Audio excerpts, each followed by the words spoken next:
Putin ने Ukraine में रूस की अनिवार्य जीत की एक कहानी गढ़ने की कोशिश की। पुतिन ने जोर जोर से कहा कि 2026 में रूस यूक्रेन की रक्षा को रोन देगा। रूस के नेता ताकत दिखाना चाहते थे, लेकिन 2026 ने साबित किया कि उनके दावे उनकी हताशा दर्शाते हैं। रूस की अग्रिम पंक्तियों में कुछ टूट गया है और 2026 की अनिवार्य जीत अब आती नहीं दिख रही है। अब यूक्रेन युद्ध जीत रहा है और विशेषज्ञों ने कारण बताया है। आखिर में सब कुछ युद्ध क्षेत्र में बढ़त पर निर्भर करता है। रूस की प्रगति धीमी है, जबकि यूक्रेन गति पकड़ रहा है। युद्ध अध्ययन संस्थान ISW के विशेषज्ञ आंकड़ों के आधार पर बताते हैं कि पुतिन की 2026 में जीत का दावा झूठा साबित हुआ है। रूस की हकीकत है कि बीते 6 महीनों में यूक्रेन में उसकी प्रगति काफी धीमी हो गई है, क्योंकि यूक्रेन ने मजबूत रक्षा और आक्रमण के साथ लड़ाई रूस तक पहुंचा दी, जिसे पुतिन ने लगभग जीत लिया बताया था। ISW ने 31 मार्च की रिपोर्ट में यूक्रेन पर रूसी हमले की समीक्षा करते हुए अक्टूबर 2025 से मार्च 2026 तक की अवधि देखी है। स्टारलिंक की पहुंच खोने और टेलीग्राम पर क्रेमलिन की रोक के बीच दोनों ने मोर्चे पर तबाही मचाई है, जिससे पुतिन की सेनाओं की प्रगति धीमी हुई है। इस 6 महीने की अवधि में रूस ने 1929.69 वर्ग किलोमीटर या लगभग 745 वर्ग मील यूक्रेनी क्षेत्र पर कब्जा कर लिया। ये औसतन प्रति माह सिर्फ 124 वर्ग मील से थोड़ा अधिक है, या जैसा कि ISW कहता है, प्रतिदिन 10.66 वर्ग किलोमीटर या थोड़ा सा 4.1 वर्ग मील से अधिक है। आप सोच सकते हैं कि इसमें समस्या क्या है। आंकड़े दिखाते हैं कि रूस आगे बढ़ रहा है, और आप सही है, ऐसा ही है। लेकिन याद रखिए, वही कहानी जो पुतिन गढ़ने की कोशिश कर रहे हैं। 2026 वो साल होना है जब यूक्रेन की रक्षा आखिरकार टूट जाएगी। हालांकि जब हम इन उपलब्धियों की तुलना रूस की पिछले साल की उपलब्धियों से करते हैं, तो उस कहानी में खामियां नजर आती हैं। ISW के विशेषज्ञों ने मार्च 2026 तक के 6 महीनों के आंकड़ों की तुलना अक्टूबर 2024 से मार्च 2025 के समान अवधि से की।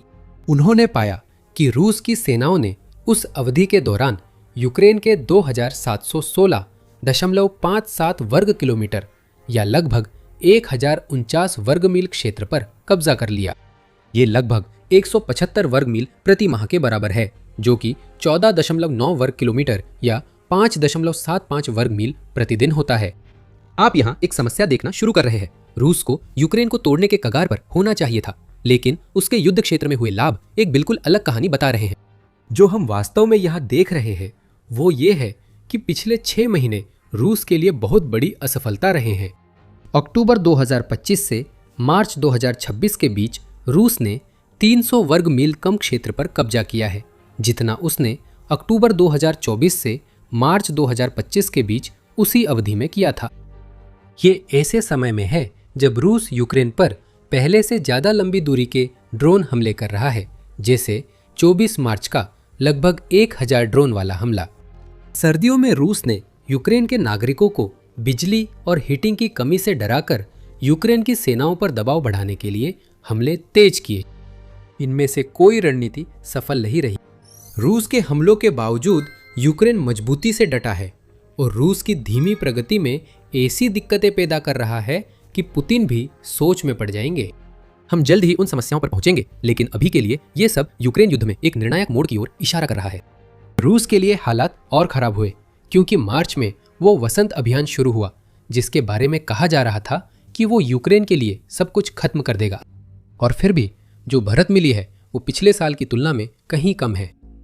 हम देख सकते हैं कि रूस दिखा रहा है जैसे वह फिर से आंकड़ों में बढ़त बनाता दिख रहा है। कीव इंडिपेंडेंट और RBC यूक्रेन के अनुसार रूस ने मार्च में हमले बढ़ाए हैं। पहले वाले प्रकाशन ने 23 मार्च को रिपोर्ट किया कि यूक्रेन के सशस्त्र सेनाओं के कमांडर इन चीफ अलेक्जेंडर सियर्स्की ने पुष्टि की कि रूस की जमीनी सेनाओं ने लेख के प्रकाशन से पहले 4 दिन में 600 हमले किए। ये रूस के लिए अच्छा नहीं रहा। उन 600 हमलों को भी उतनी ही मजबूती से रोका गया, जैसा कि हमने देखा है कि यूक्रेन ने ISW द्वारा कवर की गई 6 महीने की अवधि में प्रबंधन किया है। और रूस को भारी नुकसान हुआ। सियर्स्की के अनुसार पुतिन ने इन हमलों के लिए दसियों हजार सैनिक भेजे और 4 दिनों में रूस को 6090 हताहत झेलने पड़े। 23 मार्च तक पूरे हफ्ते रूस को लगभग कोई लाभ नहीं हुआ और उसे 8710 पैदल सेना का नुकसान हुआ। यूक्रेनी सैनिकों की पेशेवर और समन्वित कार्रवाइयों के कारण दुश्मन की आक्रामक कार्रवाइयों को कई मोर्चों पर रोक दिया गया है, सियर्स्की ने उस समय घोषणा की थी। आरबीसी यूक्रेन की रिपोर्ट बताती है कि रूस के लक्ष्य अवास्तविक हो गए हैं क्योंकि उसकी आक्रामक कार्रवाइयां ठहर गई हैं और लाभ कम मिले हैं। आउटलेट के मुताबिक डोनेट्स्क की किलेबंद पट्टी, जिसमें स्लोवियांस्क और क्रामाटोर्स्क शामिल है, क्रेमलिन के निशाने पर है। इन शहरों तक पहुंचने के लिए रूस को किलेबंद पट्टी के एक और हिस्से कॉन्स्टेंटिन्यूका पर कब्जा करना होगा। पुतिन ने रूसी सेना को 25 अप्रैल तक यह काम पूरा करने का आदेश दिया है और कहा कि 2026 तक पूरा डोनेट्स्क रूस के कब्जे में होना चाहिए। ये बिल्कुल ही बेतुकी मांगे हैं। रूस को डोनेट्स्क के पोक्रोव्स्क में किसी तरह की बढ़त पाने में 21 महीने लगे और शहर पर कब्जा का दावा करने में भी कई महीने और लग गए। पोक्रोव्स्क किलेबंद पट्टी के कई बड़े शहरों से छोटा है, फिर भी पुतिन को लगता है कि ये अगले 9 महीनों में गिर जाएगी। कैसे? रूस अब 1 साल पहले की तुलना में धीमी रफ्तार से आगे बढ़ रहा है, फिर भी पुतिन को लगता है कि सब कुछ अचानक तेज होगा, जबकि सेना 2026 में सबसे ज्यादा सैनिक खो रही है। अगर यहाँ कोई तर्क की झलक भी है तो हम उसे नहीं ढूंढ पा रहे हैं। हम एक रूसी राष्ट्रपति की बेताब मांगे देख रहे हैं जो जानता है कि यूक्रेन का कथित अनिवार्य पतन युद्ध के मैदान में दिख रही हकीकत से बहुत दूर है। मांगों के मुकाबले बढ़त बहुत धीमी है। ये निश्चित रूप से उन समय सीमाओं के लिए भी बहुत धीमी है जो पुतिन ने अपनी सेनाओं के लिए तय की है। ISW के अनुसार मार्च 2026 के आखिर तक युद्ध क्षेत्र की हकीकत लगातार यही दिखाती है कि रूस की बड़ी बढ़तें पूरी जीत की तो बात ही छोड़िए, न तो निकट है और न ही तय है। लेकिन असली समस्या पुतिन के लिए यही है। जैसे ही उनकी सेनाएं पूरे यूक्रेन में धीमी पड़ गई है, उन्हें इस तथ्य से भी जूझना पड़ रहा है कि वे युद्ध के मैदान के एक महत्वपूर्ण हिस्से में क्षेत्र खो रहे हैं। यूक्रेन के दक्षिण में जहां रूस ने 2025 में क्षेत्र पर कब्जा कर 2026 में डोनेट्स्क के मुख्य हमले की रक्षा के लिए बफर जोन बनाना चाहा, वहां अब रूस जमीन खो रहा है। 31 मार्च को सियर्स्की ने कहा कि यूक्रेन के दक्षिणी हमले से रूस की वसंत योजनाएं बाधित हुई। हम अभी धीमी प्रगति और भारी नुकसान देख रहे हैं। यूक्रेन ने ओलेक्जांद्रियोका सेक्टर में अब तक 480 वर्ग किमी या लगभग 185 वर्ग मील क्षेत्र मुक्त किया है। आगे और भी हो सकता है। यहाँ हम रूस के और नुकसान देख रहे हैं जो हाल के महीनों में उसे पहले ही हुए नुकसानों में और जुड़ रहे हैं। ये ताज़ा बढ़त डोब्रोपिलिया जवाबी हमले के दौरान देखी गई बढ़त से भी ज्यादा है, जहां UNN के अनुसार यूक्रेन ने रूस से लगभग 430 वर्ग किलोमीटर यानी करीब 166 वर्ग मील इलाका वापस लिया था। और कुप्यांस्क में, जिसे रूस 2025 के अंत तक कब्जा करने का दावा कर रहा था, वहां पूरी तरह से हालात बदल गए हैं और कम से कम 183 वर्ग किलोमीटर या 70.65 वर्ग मील क्षेत्र और आज़ाद हो गया है। ये रूस के लिए घातक संयोजन है। ये 1 साल पहले की तुलना में कम जमीन हासिल कर रहा है और ये समस्या इसलिए और बढ़ रही है क्योंकि यूक्रेन क्षेत्र आज़ाद कर रहा है और वो भी कोई आम क्षेत्र नहीं। ये वे मुख्य बस्तियां और जमीन है जो यूक्रेन ने वापस ली हैं। वो क्षेत्र जिसे रूस ने पहले कब्जा करने में काफी समय और मानव शक्ति लगाई थी। इसका मतलब ये है कि अब रूस को अपनी और भी ज्यादा संसाधन व्यर्थ में खर्च करने पड़ रहे हैं उन इलाकों को फिर से कब्जा करने की नाकाम कोशिशों में जिन्हें वो पहले से सुरक्षित मानता था। मुख्य पूर्वी मोर्चे से और अधिक रिजर्व सैनिक पुतिन भेजेंगे, जिससे वहां पहले से ही धीमी पड़ चुकी हमले और भी धीमे हो जाएंगे और इसका मतलब है कि और भी कम इलाका कब्जे में आएगा। अब रूस की विफलता का सिलसिला चल पड़ा है क्योंकि पुतिन की सेनाएं जरूरत से ज्यादा फैली हुई हैं और यूक्रेन युद्ध में लगातार आगे बढ़ रहा है। पुतिन, यूक्रेन का अपरिहार्य पतन, ऐसा दिखता है। अगर ऐसा ही है तो यूक्रेन को यही और भी ज्यादा चाहिए होगा। आइए उन महत्वाकांक्षी क्रेमलिन लक्ष्यों पर वापस आते हैं जिनका हमने जिक्र किया था। क्या इनके पूरे होने की संभावना है? ISW विशेषज्ञों का जवाब है नहीं। रूस को धीमी प्रगति बनाए रखने के लिए गुप्त रूप से सैनिक भर्ती करने पड़े, क्योंकि यूक्रेन की रक्षा व्यवस्था से उसके और सैनिक मारे जा रहे हैं।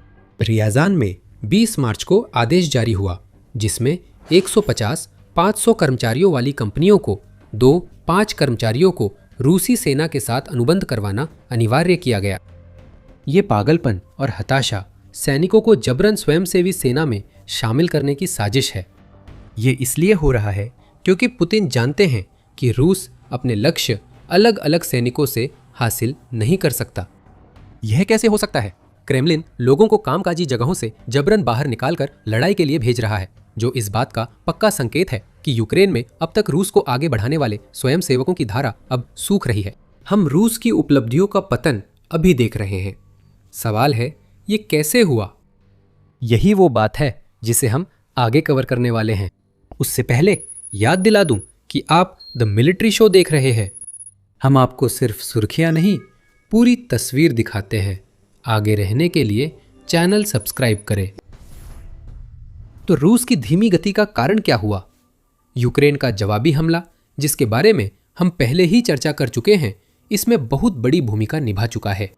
इसने रूस को मजबूर कर दिया है कि वह अपनी सेना को उन इलाकों को वापस लेने के लिए भेजे जिन्हें वह पहले से अपने कब्जे में मानता था, और इसका असर मोर्चे के अन्य हिस्सों पर भी पड़ा है। रूसी विशिष्ट हवाई उतार सैनिक और नौसैनिक पैदल सेना मार्च की शुरुआत में यूक्रेन की बढ़त रोकने दक्षिण भेजी गई थी, लेकिन वे असफल रहे।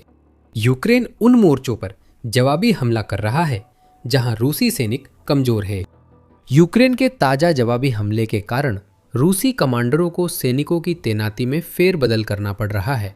सैनिकों के देर से पहुंचने से और इलाका आज़ाद होता है, और हर फेरबदल से पूरी अग्रिम पंक्ति में रूस की योजनाएं बाधित होती हैं। फिर से यह एक चक्र है।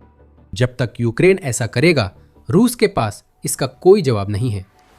हालांकि यूक्रेन के पक्ष में इस बदलाव के पीछे सिर्फ जवाबी हमला ही नहीं, और भी बहुत कुछ है।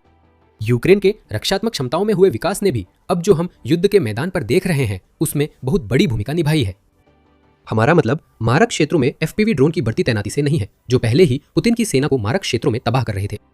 अब यूक्रेन ने मिड रेंज ड्रोन बनाकर कब्जे वाले इलाकों में रूस के पीछे के इलाकों तबाह करनी शुरू कर दी है, जिससे वे क्षेत्र पूरी अग्रिम पंक्ति में आकार में 3 गुना हो गए हैं। ISW ने इसे 15 मार्च की एक रिपोर्ट में कवर किया था, जिसमें उसने ये उल्लेख किया, यूक्रेनी बल मिड रेंज स्ट्राइक अभियान तेज कर रहे हैं ताकि वे रूसी मिसाइल हमलों का मुकाबला कर सके, रूसी एयर डिफेंस कमजोर करें और 2026 के वसंत और गर्मियों में संभावित रूसी आक्रामकता से पहले उनकी गतिविधियां बाधित कर सके। प्रावदा और कीव इंडिपेंडेंट समेत अन्य मीडिया ने रिपोर्ट किया कि 2026 में यूक्रेन द्वारा रूसी एयर डिफेंस नष्ट करना एक प्रमुख रुझान बन गया है। मिड रेंज ड्रोन लगभग 3 गुना अधिक दूरी तय कर सकते हैं, जितनी दूरी तक यूक्रेन ने पहले कब्जे वाले क्षेत्रों में रूसी ठिकानों पर हमला करने के लिए हाइमार्स रॉकेट जैसे हथियारों का इस्तेमाल किया है। अब उन रॉकेटों के साथ ऐसे ड्रोन भी शामिल हो गए हैं जो रूसी एयर डिफेंस को ध्वस्त कर देते हैं, जिससे यूक्रेन के लिए सुरक्षित हवाई गलियारे बन जाते हैं जिनका वह फायदा उठा सकता है। इन्हीं ड्रोन का इस्तेमाल सैनिकों के जमावड़े, कमांड और कंट्रोल पोस्ट, ड्रोन ऑपरेशन मुख्यालय और उन सभी चीज़ों को नष्ट करने के लिए किया जाता है जो रूस ने अपनी सेना को फ्रंट पर समर्थन देने के लिए पीछे की लाइनों में रखी है। यह पुतिन द्वारा इकट्ठा की गई लड़ाकू सेना को व्यवस्थित रूप से कमजोर करने की प्रक्रिया है, और यह रूस की गति को धीमा कर रही है। ऐसा होना ही था। यहाँ तर्क बहुत सीधा है। अगर यूक्रेन के किसी मिड रेंज ड्रोन ने रूसी गोला बारूद के भंडार को निशाना बनाया, तो वह गोला बारूद उन सैनिकों को नहीं दिया जा सकता जो फ्रंट पर हमला करने की जिम्मेदारी निभा रहे हैं। आगे क्या होता है?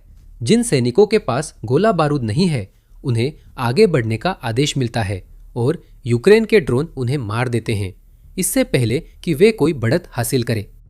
जैसे जैसे यूक्रेन के अंदर रूस का वायु रक्षा जाल कमजोर होता जा रहा है, मोर्चे के पीछे के नज़दीकी इलाकों पर ये हमले और भी तेज हो जाएंगे, और इनके साथ साथ वे गहराई तक किए गए हमले भी हो रहे हैं जो हमने पिछले 1 साल से भी ज़्यादा समय से रूसी क्षेत्र में देखे हैं, और जिनका उद्देश्य भी वही है, मध्य दूरी के ड्रोन की तरह रूस की सेना को अंदर से कमज़ोर करना।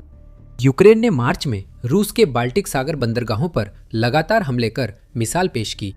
कीव पोस्ट ने 1 अप्रैल को बताया कि उन बंदरगाहों पर हमलों से रूस के कच्चे तेल निर्यात की 40% क्षमता बंद हो गई है। इसका अर्थ है कि ईरान द्वारा होर्मुज जलडमरू मध्य बंद होने से तेल की कीमतें कोविड काल के बाद से अपने सबसे ऊंचे स्तर पर है और रूस तेल व ईंधन नहीं बेच पा रहा। कम बिक्री से रूस को क्रेमलिन के हमलों के लिए कम फंड मिल रहा है और अगर पुतिन को वो तेल से होने वाली आमदनी नहीं मिल रही है तो वो ज्यादा उपकरण बनाने और रूस को यूक्रेन में बढ़त हासिल करने के लिए जरूरी सैनिकों को भर्ती करने पर पैसा खर्च नहीं कर सकते।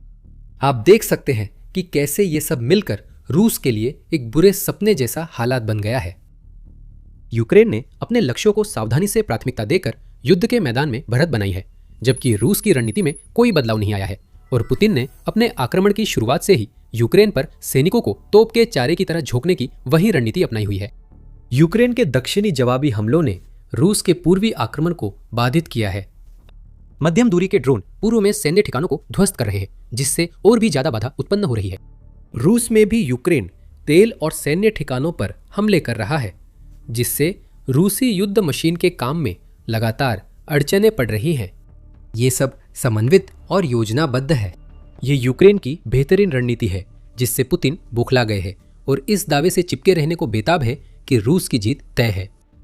हम पहले ही इस बौखलाहट का जिक्र कर चुके हैं और अब साफ संकेत देख रहे हैं जब पुतिन यूक्रेन से ऐसी मांगे कर रहे हैं, क्योंकि रूस का नेता अब ऐसी शांति चाहता है जो उसकी सेना युद्ध में नहीं पा सकती। 31 मार्च को राष्ट्रपति जेलेंस्की ने बताया कि रूस ने यूक्रेन से 2 महीनों में डोनबास से सेना हटाने की मांग की है। तो फिर मई के अंत तक, और संयोग से डोनबास वही पूर्वी क्षेत्र है जो रूस के वसंतकालीन आक्रमण का केंद्र है, जहां किलेबंदी की पट्टी है, और वही जगह है जहां रूस की बढ़त धीमी पड़ रही है। इस खबर के सामने आने के एक दिन बाद कीव इंडिपेंडेंट ने रिपोर्ट किया कि पुतिन ने मामले को और आगे बढ़ा दिया। 1 अप्रैल को पुतिन के पसंदीदा प्रवक्ता दिमित्री पेस्कोव ने कहा, 2 महीनों का सवाल नहीं है। जेलेंस्की को आज ही तय करना चाहिए कि यूक्रेनी सैनिक डोनबास की प्रशासनिक सीमाओं से बाहर बुलाए जाएं। ये पहले भी कई बार कहा गया है और उन्हें ये कदम कल ही उठा लेना चाहिए था। उन्हें जिम्मेदारी लेकर कठिन फैसला लेना चाहिए। ये पुतिन द्वारा यूक्रेन पर दबाव है।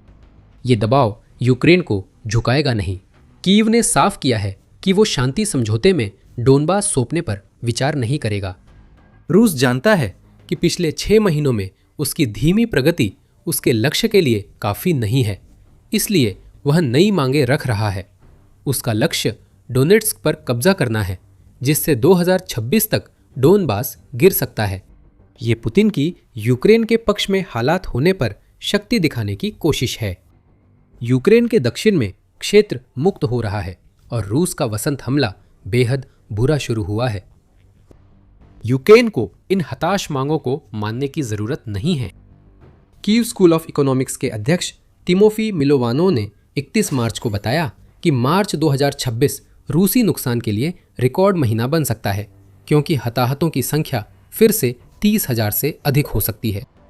मोर्चे पर रूस की खराब स्थिति छिपाने के लिए पुतिन की समझौते की हताशा वहां भेजे जा रहे सैनिकों की निराशा में दिख रही है।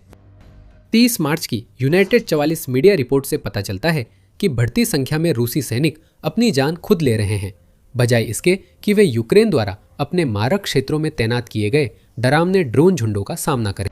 यूक्रेन के रक्षा मंत्री मिखाइलो फेडोरोव के अनुसार रूसी आम सैनिकों में आत्महत्याएं रोजमर्रा की घटना बन गई है, क्योंकि यूक्रेन की सेनाओं को इसके कई वीडियो सबूत मिल रहे हैं। रूस के सैनिक घायल होने या यूक्रेन के ड्रोन से गिरने पर आत्महत्या कर लेते हैं, और इसका कारण ये है कि रूस का प्रचार उन्हें बताता है कि यूक्रेन के द्वारा बंदी बनाए जाने से बेहतर है कि वे तुरंत मर जाएं। झूठ पर झूठ, यही वो आधार है जिस पर पूरे यूक्रेन पर आक्रमण को खड़ा किया गया है। पुतिन के सैनिकों को अब वह सच पता चल रहा है जिसे उनका नेता छुपा रहा था। यूक्रेन पर वसंत हमला जो अंत लाने वाला था, पहले ही असफल हो गया है। हजारों रूसी सैनिक यूक्रेन की रक्षात्मक पंक्तियों के कारण मारे जा रहे हैं। कई तो मारे जाने से पहले ही खुद अपनी जान ले रहे हैं। क्रेमलिन ने ऐसे लक्ष्य तय किए हैं जिन्हें पिछले 6 महीनों में रूस की जितनी बढ़त हमने देखी है उस रफ्तार से हासिल करना संभव नहीं। जहां तक यूक्रेन की बात है, वह पलटवार कर रहा है, वह रूस के पिछले मोर्चे को कमजोर कर रहा है। सभी संकेत इस ओर इशारा करते हैं कि हालात में इतना बड़ा बदलाव आ रहा है कि यूक्रेन युद्ध जीतने के कहीं ज्यादा करीब है जितना कि रूस उन योजनाओं को पूरा करने के करीब है जिन्हें पुतिन ने लागू करने की कोशिश की है। रूस का नैरेटिव ढह गया है, यूक्रेन आगे बढ़ रहा है जबकि रूस की रफ्तार धीमी पड़ गई है। बाल्टिक क्षेत्र में तेल टर्मिनल जल रहे हैं। हमने बाल्टिक क्षेत्र में यूक्रेन के लंबी दूरी के हमलों का जिक्र किया था जो विनाशकारी है। यूक्रेनी ड्रोन के बार बार हमलों से पूरे रूसी बंदरगाह तबाह हो गए हैं और आप जान सकते हैं कि यूक्रेन ने ये कैसे किया और ये क्यों महत्वपूर्ण है अगर आप हमारा वीडियो देखें। अगर वीडियो पसंद आया हो तो द मिलिट्री शो को सब्सक्राइब करें ताकि यूक्रेन युद्ध की ताज़ा कवरेज मिलती रहे। हमेशा की तरह देखने के लिए धन्यवाद।